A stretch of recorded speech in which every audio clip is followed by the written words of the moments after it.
Hello students, welcome back again. I am Samapti Sinha Mahapatra, your zoology teacher teaching in Sri Chaitanya Institute.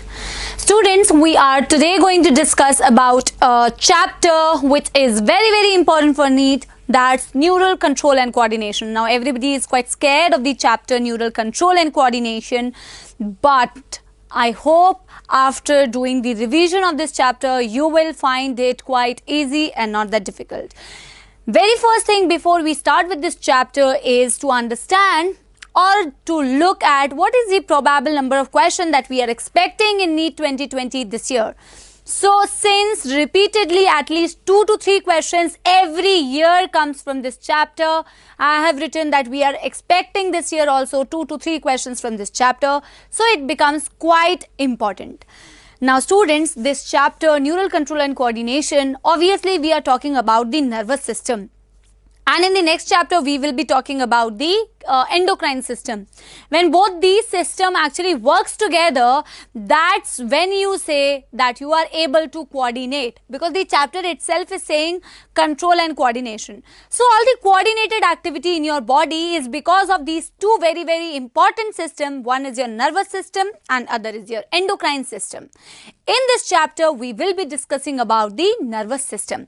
Now, when I am saying that we are going to discuss about the nervous system, that means we are going to talk about very first thing is the classification of your nervous system. So, if I want to classify the nervous system, we have classified it into the central nervous system CNS and the peripheral nervous system, which is PNS. When you talk about CNS, you have got your brain and you have got spinal cord. That's the part of your CNS. And all the nerves that arises from the brain and all the nerves that arises from your spinal cord comprises your peripheral nervous system, which again is divided into somatic nervous system and autonomic nervous system. Now pay attention to what do you mean by somatic nervous system or what do you mean by your autonomic nervous system. When you are giving information to the voluntary parts of your body, that is with the help of somatic nervous system. Whereas the autonomic nervous system is going to give information to the involuntary body parts, which is further divided into sympathetic nervous system and parasympathetic nervous system. And we are going to discuss all the functions of the sympathetic as well as parasympathetic nervous system, which is very important, the antagonist opposite function of this. So this is the initial division. Students, also in this side of the board, I have started with the very basic structure, which since our junior classes we are discussing, okay. I hope you people are familiar with the structure of the neuron, okay. We are going to discuss the structure of the neuron quickly, briefly, okay. Obviously, when we are talking about neuron, this is the structural and functional unit of the nervous tissue. And there are some supporting cells, beta, we have already covered that in your animal tissues, which are called as the neuroglial cells, which will help in the packaging. Now, when I say your neuron, 3 things should come in your mind. The 3 parts of the neuron, one is called as the cell body or the soma or the cyton. The longest protoplasmic process that arises from the cell body is called as the axon. And this longest protoplasmic process branches into some terminals like this, and this branching is called as axon terminal. In the axon terminal part, what you will see is these vesicles. Not the vesicles, first you will find the knob, and these knobs which are involved in the formation of junctions called synapse are called as synaptic knob, inside which you have the vesicles called as the synaptic vesicles, inside which you have something called as the chemicals. I have written it as NT, means the neurotransmitters, okay. But besides this longest protoplasmic process, you also have some small protoplasmic process. Those small protoplasmic process is called as dendrites, okay. Now talking about each part individually, if I talk about cell body, in the cell body or the soma or the cyton, or it is also called as perikaryon, Why it is called as perikaryon is because when you say karyo means nucleus and when you say peri means around. So in the cell body what you see is the cytoplasm around this nucleus, which is why it is also called as perikaryon. Also it has got some small granules beta, which is called as Nissls granule. This Nissls granule is made up of rough endoplasmic reticulum and aggregation of ribosomes that is going to help in the protein synthesis. But do you see this Nissls granules somewhere else besides this cell body? These are also present in the short protoplasmic processes called as dendrite, but it is not at all present in your axon. Okay, remember that. Protein synthesis Nissls granules are only located in your cell body and in your dendrites. Dendrites will always receive the information and pass it towards the cell body. The cell body is going to process the information and that information is passed to the axon. From the axon, it reaches the axon terminal and specific neurotransmitters will be released. But looking at the axon in more detailed way, I can say that the fluid which is present inside the axon beta, that is called as axoplasm. Just like cytoplasm, the fluid which is present inside the axon is axoplasm. The plasma membrane of the axon is called as axolemma. I am writing it over here. That's called as axolemma. And also if I say that this is a myelinated neuron, formation of myelin sheath is called as myelination, that becomes like this. Okay, so myelin sheath is wrapped over your axon and in between you have certain spaces where there is no myelin sheath, which is called as nodes of Ranvier. But we will be discussing now that there are different myelination in case of CNS and in case of PNS. You must be familiar with the cells called as oligodendrocytes and the Schwann cells. Now these cells beta differently. I mean the oligodendrocytes forms the myelin sheath in the CNS, whereas the Schwann cells forms the myelin sheath in the PNS. You can also write it over here also, just because I have already mentioned that in PNS the myelination is done by cells called as Schwann cells. And the outermost layer of Schwann cell, you must be knowing in animal tissues, you must have discussed that outermost layer of the Schwann cell is called as the neurilemma. Whereas the myelin sheath in case of CNS is formed by cells called as oligodendrocytes, which is not having any neurilemma. Okay, now we will be discussing about the different types of neuron in brief again, and the different types of nerves called as sensory nerves, motor nerve, intersensory, interneurons, like that. Okay, and this structure you must be knowing that it's a structure of multipolar neuron, but there could be neurons like unipolar neurons or bipolar neurons or pseudo-unipolar neurons. Let's start with that part. Now students, briefly describing about the different types of neuron. The neuron that we previously made was a type of multipolar neurons. The most of the neurons in your body, in your brain cerebral cortex, is a type of multipolar neurons having many dendrites and a single axon. That's multipolar neurons. Talking about the unipolar neurons, remember uni means single. They have only one single axon and that's found in the embryonic stage. Later you will see all the unipolar neurons getting converted into bipolar neurons or the multipolar neurons. Talking about the bipolar neurons, these bipolar neurons will have one axon and one dendrite. That's the reason why they are called as bipolar neurons.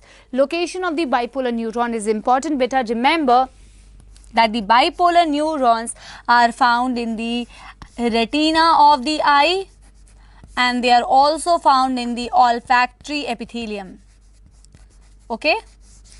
Also talking about the last type of neuron, which is pseudo-unipolar neuron, you can say that actually pseudo-unipolar neuron is a type of bipolar neuron but a modification of unipolar neuron. It's a type of bipolar neuron but a modification of unipolar neuron. I can make a small diagram to make it more clear that when you are saying pseudo-unipolar, although beta I hope that you already know it, but just to make it clear as we are discussing it again, that there is a single cell body. Okay, and from the cell body there would be a single protoplasmic process. If there is only a single protoplasmic process called as the axon, that would have been the unipolar neuron. But what is this? This is pseudo-unipolar. What happens is that single protoplasmic process gets divided at axon at one end and dendrite at other end. Did you see? This is a type of the pseudo-unipolar neuron. Why is it called as a type of bipolar? Because it is also having one axon and one dendrite, but not exactly like the bipolar neuron directly from the cell body. Also, location of the pseudo-unipolar neuron, you will see it in the dorsal root of ganglion of the spinal cord. That also we will be discussing when we will be talking about the reflex action. Now, functionally your neurons beta can be classified as sensory neurons, motor neurons, interneurons. When you are saying sensory neurons, the neurons which carries the information from the receptor to the brain is called as the sensory neuron, or they are also called as afferent neuron. So, you are carrying the information towards the brain, and when you bring back the information from the brain to the organ, that is called as a motor neuron or the efferent neuron. But there are certain neurons which could be present in between the sensory and motor neuron that helps in passing the information from sensory to motor. In some regions, you just open the diagram in your NCERT of the reflex action. I am not saying that in that reflex action that interneuron is involved or not, but there you will see that in between the sensory neuron and the motor neuron, interneurons are present. So, that is the general introduction. Now, there are certain terms beta that you need to understand that is going to come again and again in this chapter, which I have just described. Okay, when you are saying nerve, nerve is actually the collection of neurons. That entire collection of neuron is forming your nerve, and a section through nerve you have already done in the animal tissues, the covering like the perineurium, epineurium, endoneurium and so on. Here we will be discussing about these terms now. Whenever you come across the term ganglia or you come across the term nuclei, what does that mean? Ganglia is also a collection of cell body, nuclei is also collection of cell body, but nuclei is collection of cell body in the CNS, whereas ganglia is the collection of cell body in the PNS. Talking about nerve fibers and tracts beta, usually nerve fibers are used for the collection of axons in the PNS and tracts are used for the collection of axons in the CNS. So, these are some of the terms that you should be familiar with. Now, starting with the very important part of the chapter, that's the generation and conduction of the nerve impulse. How this impulse is generated and how this is conducted, how this is transmitted. But before understanding that part, you need to understand some of the channels, some of the pumps related with the neuron. Now, I have divided and I will make a diagram for a clear understanding beta that your channels and pumps you have on the neuron. Channels are of three types. One is leak channels, second is voltage gated channel and third is ligand gated channels. Okay, and pump you have only sodium, potassium, active pump. We know that if it is active, it is always going to use ATP for the transfer of the ions. We will see what it is doing, how many sodium ions, how many potassium ions send inside and outside. Talking about the leak channels, just remember some of the properties that I am telling you. Leak channels are of two types, sodium leak channels and potassium leak channels. They are always open during the rest. During the rest of the membrane, you will see that leak channels are working passively, and I will tell you, not here, because if I tell you here the function of sodium leak channels and potassium leak channels, you will simply mug up.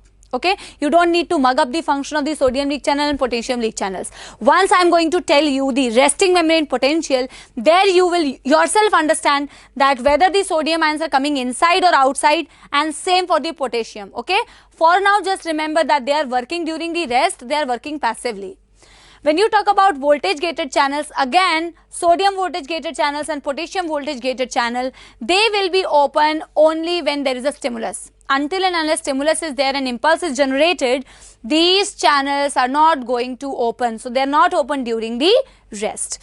Talking about the ligand gated channels, they are located on the postsynaptic membrane, and as soon as the neurotransmitter is released in the junction and they bind with the receptors on the postsynaptic membrane, that's when the ligand gated channel open.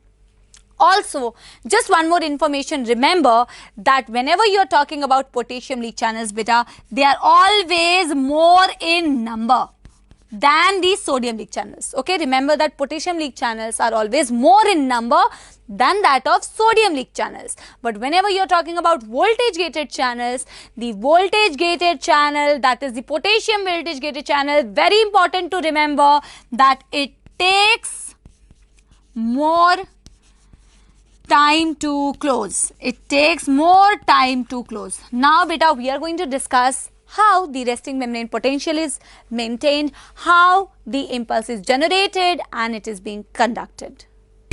Now talking about all those channels and pumps, how they are working. Let us first see, I have made the axon, okay, and you can see that the fluid that is present inside the axon is called as axoplasm, and the fluid that is present outside this axon is called as ECF, extracellular fluid.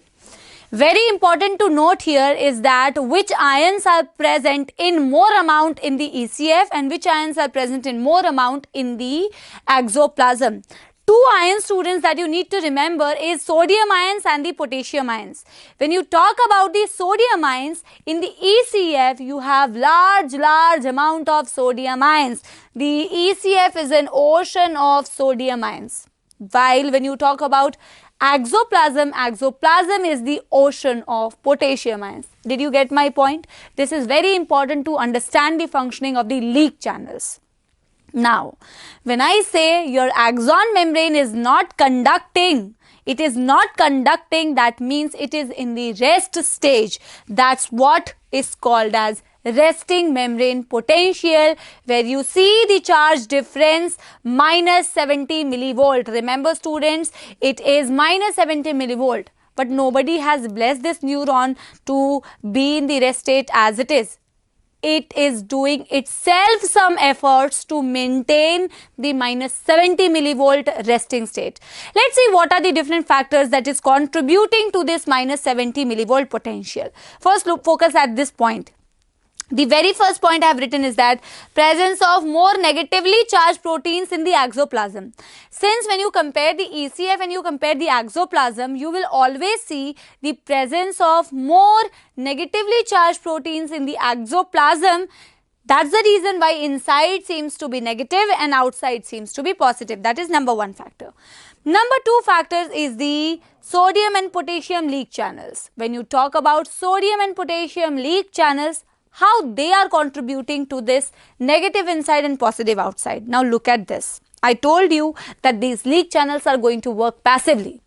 If I say this one is the sodium leak channels, and if it is working passively, obviously it is going to send the sodium ions from a region of higher concentration. Here in the ECF, sodium was more, to a region of lower concentration. So sodium ion is sent inside with the help of sodium leak channels. That's how you understand the function of the sodium leak channels. Clear?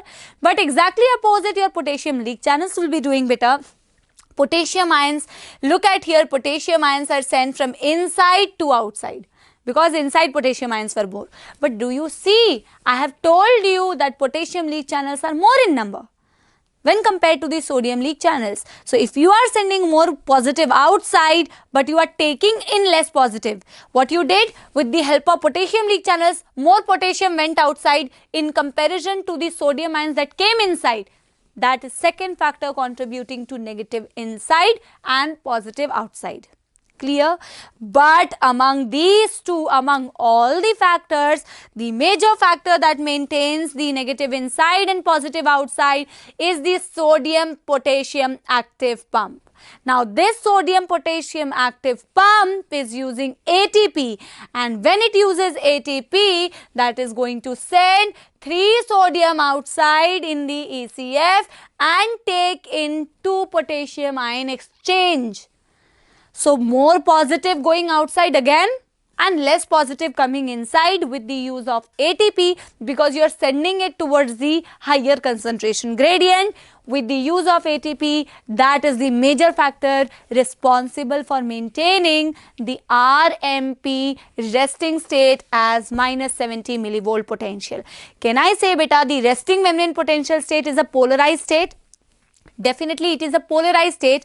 When you say polarized state, you mean to say that there are two opposite charges. Definitely negative inside and positive outside is going to make this membrane a polarized membrane. Now, we were talking about the generation of the impulse. Now we need to see, we understood that definitely when the membrane is not conducting, it is negative inside and positive outside, which is the resting membrane state minus 70 millivolt potential. But as soon as beta we are going to give the stimulus, and pay attention to this part, because if you don't understand this part, you will not understand the conduction. Whenever you are going to give the stimulus, which has to be threshold stimulus, the minimum stimulus given to the neuron which can generate the action potential beta is called as threshold stimulus. And for most of the membrane, the threshold stimulus is minus 55 millivolt. That's the minimum value of stimulus given to the membrane to generate action potential. But remember, I am not giving the whole membrane the stimulus, okay? I am only giving stimulus to this part of the neuron. Now, whenever I am going to give the threshold stimulus, I told you what is going to be generated is called as action potential. And what is this action potential? What is this action potential? This action potential is defined as the momentary change. There would be a momentary change beta in the ionic concentration. There would be a momentary change in the ionic concentration in the axon membrane called as the action potential. And how this is happening? Because as soon as you gave the threshold stimulus, what happens is the sodium voltage gated channels open. I told you that the voltage gated channels will only open when there is a stimulus. And once the sodium voltage gated channels is opening beta, you can see that obviously it is very much clear that from negative the membrane has to change positive. From negative the membrane has to change positive. And how can it change positive? When you take in the sodium ions or when you send it outside. Obviously it is going to send the sodium ion inside. And only in the region where I gave stimulus, only at that region for now, sodium voltage gated channel is open. Not here, not here, not here for now. Okay, we will see how the propagation is taking place. Now, once your sodium voltage gated channels open, what happened beta? Your membrane became positive inside and negative outside. When your membrane becomes positive inside, negative outside, that is when you are saying the membrane is getting depolarized. And this depolarization, I will tell you, is also called as the rising phase. Why this depolarization is also called as the rising phase? Because the membrane is getting positive, positive, positive. And how much positive? Not the rising potential, the rising phase, okay? And why is it called as the rising phase? Is because till plus 30 millivolt the voltage is reached. I will make a graph also, okay? And once the plus 30 is reached, your sodium voltage gated channels will close. What is happening after depolarization? Sodium voltage gated channels closed. What is going to open now is the potassium voltage gated channel.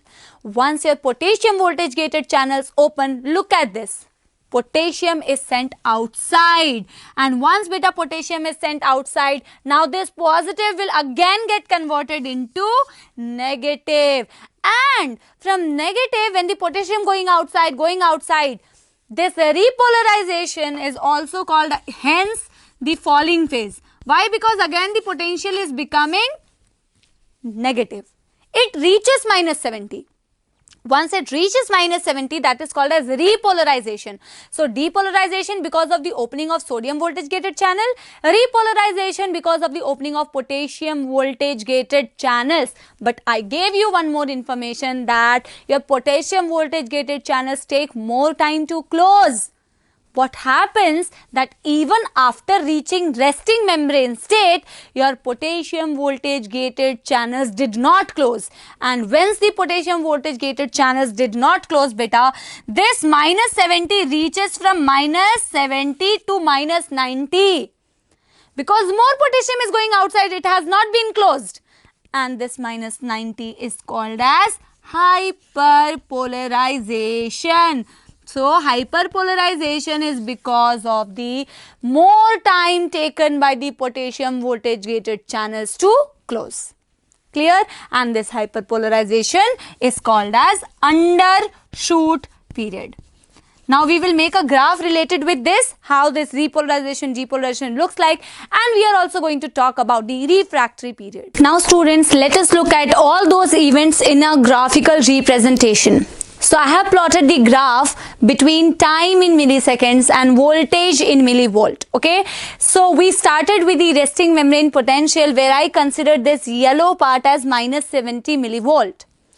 Where as soon as you gave the threshold stimulus of minus 55, the momentary change in the charges was seen, that is called as the generation of action potential, and the sodium voltage gated channels open and the membrane became positive, positive, positive to reach plus 30 millivolt, which is also called as depolarization or rising phase. Now you know why it is called as rising phase, because it is rising.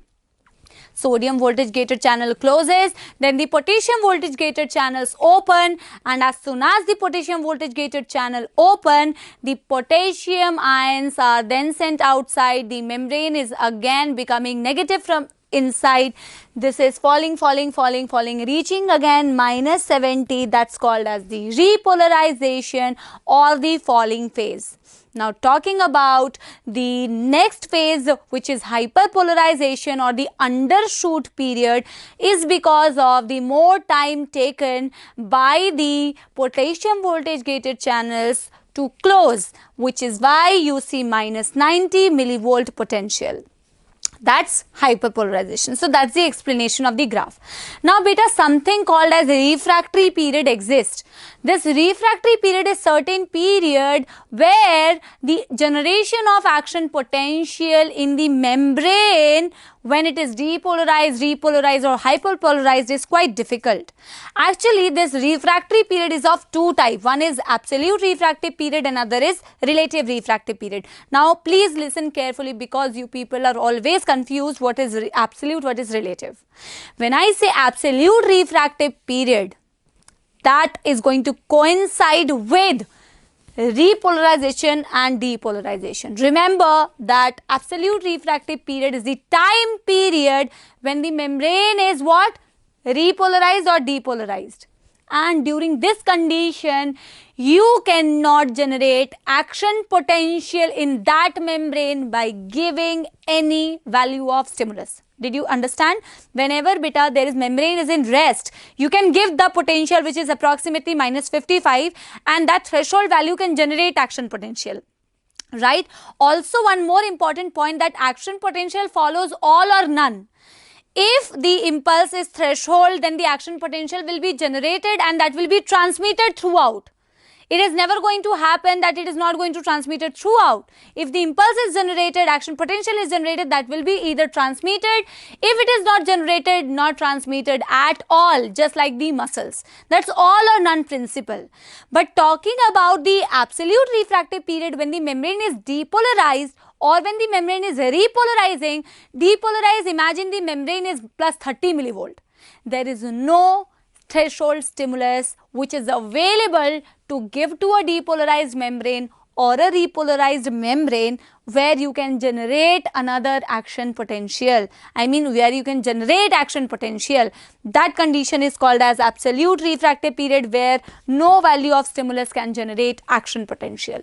But the relative refractive period, beta, this relative refractive period coincides with the phase of hyperpolarization. When this coincides with the hyperpolarization, you say that hyperpolarization means minus 90 approximately.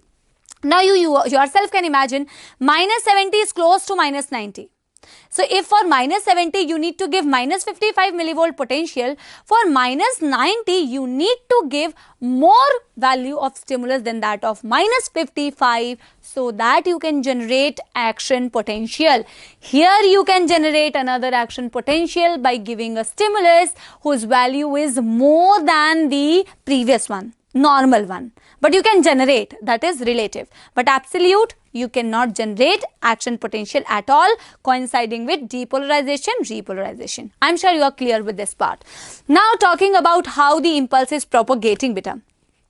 So I have done it in some steps. The very first thing I am talking about an unmyelinated neuron, okay.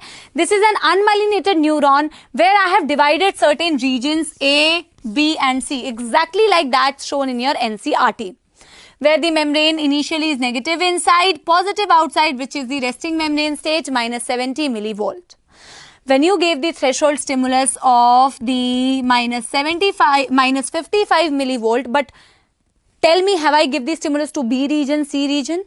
No, I have only given stimulus to A site. So whatever event that will be happening, which we just now did, repolarization, depolarization, is for now occurring in the A site. Okay, so as soon as beta I gave stimulus to the A region, in the A region only tell me for depolarization which voltage gated channels will open. Sodium voltage gated channels open, and once the sodium voltage gated channels open, what is happening is sodium ions coming inside, and once the sodium ion comes inside, the membrane inside becomes positive and outside becomes negative. This is called as depolarization. Did you understand? The threshold stimulus, momentary change, action potential generated only at A, and your membrane is getting depolarized. Nothing happening to B, nothing happening to C. Then how this impulse is going to propagate till the axon terminal? What is happening, beta? This ionic change in the A regions, ions are going to move like this from A to B inside and B to A outside. That's how movement of the ions causes the change in potential at site B. Do you see? The change in potential, momentary change in potential across site B, and momentary change across any side, momentary change in the ion means generation of action potential. Getting my point? And in the A site, all those events, the repolarization is taking place.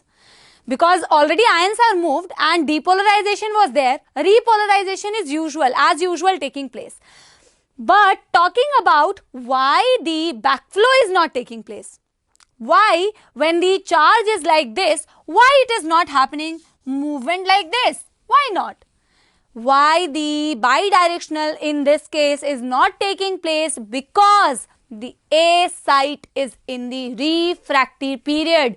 When it is in depolarization or repolarization, I told you that you cannot conduct. So that's why opposite direction conduction is not taking place.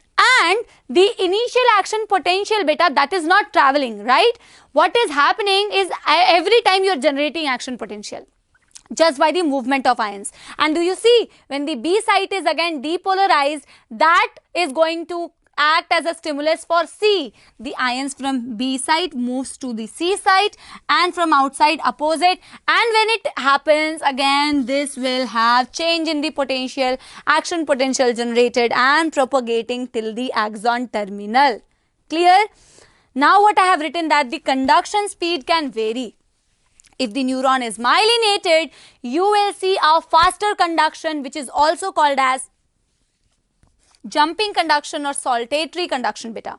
Why the myelination causes faster conduction? You can see here, if there is myelination beta, you know that myelin is responsible for acting as an insulator.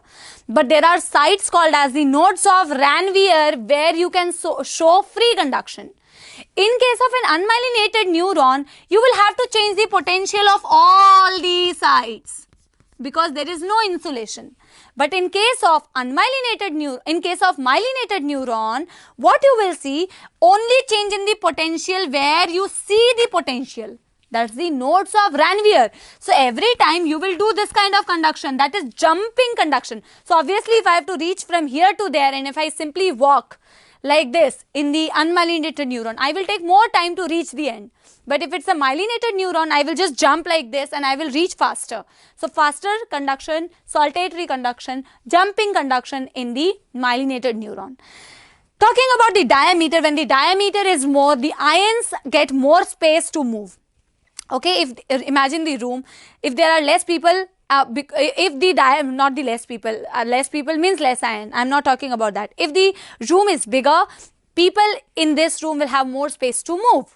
And if the room is smaller, small space, not more movement. So more diameter, movement is more, hence the conduction is faster. The temperature if rises, the ions are going to move fastly. So that's the factor that can affect the conduction. Now students, since the impulse is now transmitted across the axon terminal, we are going to see how this impulse is traveling from this neuron to another neurons by forming junctions called as synapse. I have written that synapse is the junction between two neurons.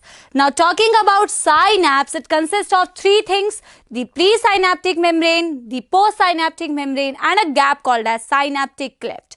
But there could be two types of synapses usually called as electrical synapse and chemical synapse. Let's see some of the differences.